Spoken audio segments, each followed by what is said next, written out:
here we are, folks. Pulled up in Torrevieja. Had a bit of a problem with one of the tyres. Was getting a bit low. Not very good idea. Metal caps onto metal valves. Couldn't undo it. Tried to unscrew it, and as I unscrewed it, it popped out the valve and went down. Sent her up on the rams. Changed it to spare wheel. And now I've pulled into Torrevieja. It's called pneumatic tyres.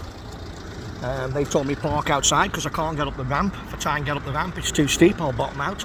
So he's parked me in the back. He's put a big A-frame outside, so the police didn't know that he's doing something to the wheels. Going out the way these people are, absolutely fantastic how they look after you. As you can see, I'm on a 3-lane road, traffic lights and everything, but I'm smack in the middle. No problem, folks. So you know where to